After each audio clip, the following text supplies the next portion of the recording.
As many of you know, I have been declaring for decades that the mark of the beast is the Sunday Sabbath invented by Rome. And I have both historic and scriptural evidence to back this up online. In fact, I have shown for years that every prophecy that has ever been written in Scripture that speaks about the Antichrist beast system have been fulfilled by the popes of Rome. I have 26 of my favorite prophecies confirming all this listed here. But to keep this short, I will only share one of those prophecies that is in fact my all-time favorite that makes it very easy for me to share this truth in a very quick manner.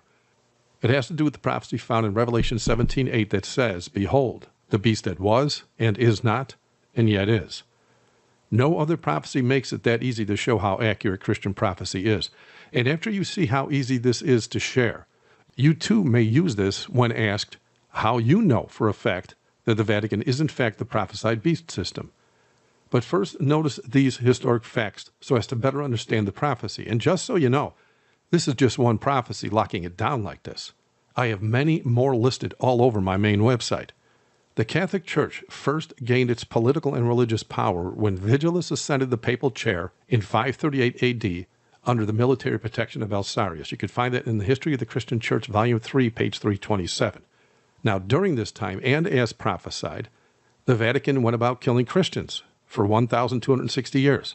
As I stated in many studies and sermons and videos, that period of time is what the prophet Daniel and the prophet John predicted in their books, and Jesus himself called the Great Tribulation in Matthew 24:21.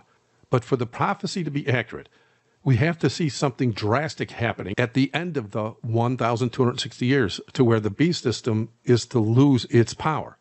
That would be the exact year of 1798 AD. And in the Encyclopedia Britannica 1941 edition, as well as many other historic sources, it was confirmed that in 1798, General Berthier made his entrance into Rome, abolished the papal government, and established a secular one. If you do a proper study, you will find this was also prophesied as the time the beast received its mortal wound. And according to prophecy, that wound would eventually be healed, and so do we find any moment in time where the wound was beginning to heal and the beast system came back into political and religious power. Notice, too, of many articles posted back in 1929. Headline: Mussolini and Cardinal Gaspari sign historic Roman pact. And it says, the Roman question tonight was a thing of the past, and the Vatican was at peace with Italy. In affixing the autographs to the memorable document, healing the wound of many years, extreme cordiality was displayed on both sides. That's, of course, in the San Francisco Chronicle, February 11th, 1929. And then the next headline says, Pope becomes ruler of a state again. Because remember, Napoleon sent in Berthier, and he lost his political power. He was only a church now. It says from 11 o'clock this morning, there was another sovereign independent state in the world. At that time, Premier Mussolini, an Italian foreign minister representing King Victor Emmanuel, the first Italian premier ever to cross the threshold of the Vatican, exchanged with Cardinal Gaspari, papal secretary of state, representing Pope Pius XI, ratifications of the treaties signed in the Lateran Palace on February 11th.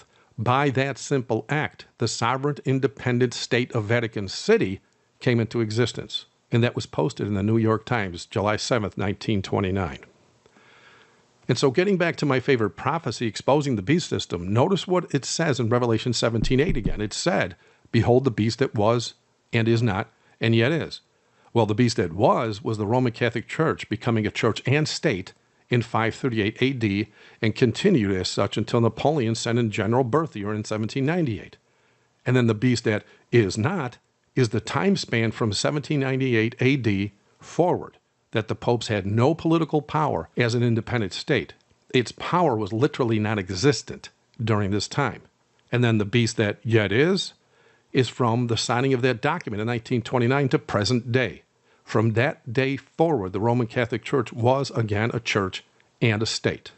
Now, in order to figure out what the Antichrist's beast system will declare as its mark, we need to find out what the seal of God or the mark of God is, because as we know, Satan always uses God's law as a way to both mock him as well as seek counterfeit worship by claiming to be a God on earth.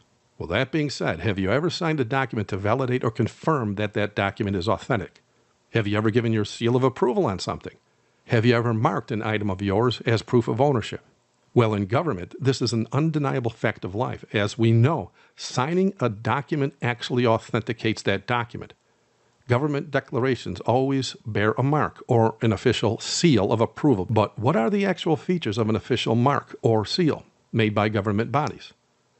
Well, they must have three distinct features. Number one, they must have the name of the official signing it. Number two, the title of the official signing it. And then number three, the territory of that same official.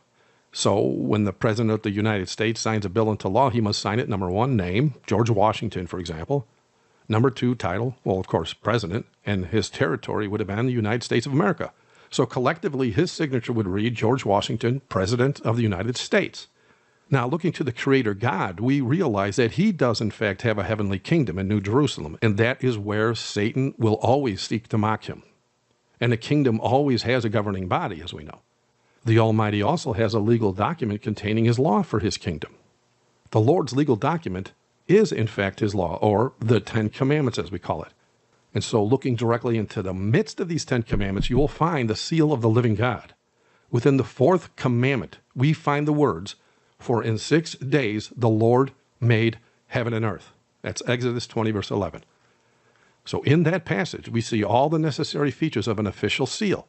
Because notice, you got to have name, title, and territory, right? Well, the name is the Lord, because it says in Isaiah 42:8, "I am the Lord, that is my name." His title, well, Creator, because it also said the Lord made heaven and earth in that verse. And his territory, well, of course, heaven and earth, because it said heaven and earth. So collectively, his signature reads, the Lord, Creator of heaven and earth. And so now that we know that the seal of God is in fact the fourth commandment that declares him to be Creator, and by keeping his Sabbath, you acknowledge him as Creator by declaring after he finished creating all things, he rested and made that day holy as an eternal reminder that he is in fact Creator God. I mean, after all, is it not written in Psalm 77:11 that I will remember the works of the Lord? Surely I will remember thy wonders of old. I mean, it's pretty old, right? That's when everything started. And how can we remember him in ways that declare him Creator? Well, the fourth commandment literally starts out with, remember the Sabbath day, to keep it holy. Seeing how Satan, via his beast system, demands worship, as well as a way to mock the Lord, does he have his own Sabbath? And does he too declare his Sabbath to be his seal or his mark? Well, I'm going to let the prelates of Rome, the Vatican itself, who is under the leadership of the man of sin, as prophecy calls him, and one that worships Satan openly in the Vatican to the point he even makes buildings dedicated unto him, I'm going to let him answer that question.